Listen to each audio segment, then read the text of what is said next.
Hello. Today I'm going to be talking about Don't Get Blood in My House. This is a novel that was sent to me from one of you guys. It's a horror romance comedy, which was interesting. I don't typically read those, so it was fun to try something new. Overall, I think the book is fun. It's pretty fast paced and engaging, so it's easy to keep going. The main thing that I didn't love is there is a character called Rexy, and she gets possessed by another character called Spinebreaker and then becomes her own separate kind of entity, which is then Rexy. And when after she's possessed, I just don't like the way she talks. If you guys ever seen Teen Titans Go, she talks very similar to Starfire, where they kind of talk like, oh, I am having so much of the fun, or stuff like that. For whatever reason, I hated reading it. Just hearing it is one thing, but reading it was very annoying to me, so I didn't love that. Overall, I actually did think that most of the characters, like their romances, it was cute. Rexy's and Bloodtaker's is a little complicated, so I was like, this is interesting, but it ended up actually being really sweet. I like that Bloodtaker was like, oh, she's healed me a lot from like my past. I thought that was nice. I really enjoyed the way that the characters were able to have like a arc, and even though they might have started off as like not great or very misunderstood or just not nice, they were able to redeem themselves. That was fun. So everybody eventually gets a very redeeming arc, and they all get their own happy ending, which I loved. I love happy endings. For the most part, I thought the story was really fun. There were parts where it's kind of complicated, but overall it was fine. I don't know if I loved how fast characters would shift. It seems a little unrealistic, because there's literally a part where these three witches are fighting, and one of them kills one of the characters, and like the other two witches are battling it out, and then literally like a couple pages later they've made amends and they're all dating now. And I don't know, it was just a very fast shift. Like, it was still fun to read, it just seemed very fast, but still fine. This story doesn't really have any one main character. It's got quite a few. There's Dusty, Kylie, Peyton, or Spikeball, but then Peyton and Spike become their own separate characters, so that ends up being two separate characters. There's Doom Cop, there's Custard, and then Honey, Bloodtaker, and Spinebreaker, and Rex.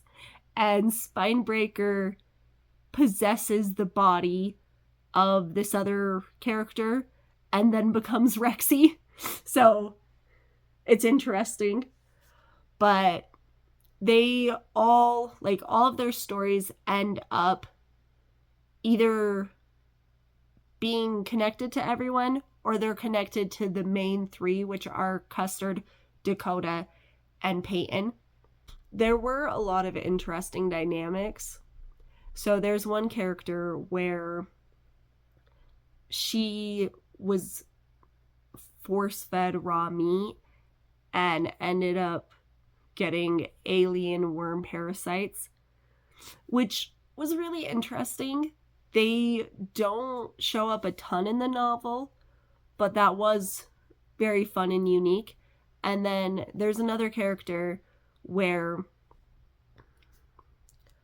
their father doesn't accept them and is going to kill them, and they end up killing him first, but then they are dealing with that their dad won't stay dead, so they've had to kill their father multiple times over a small amount of time.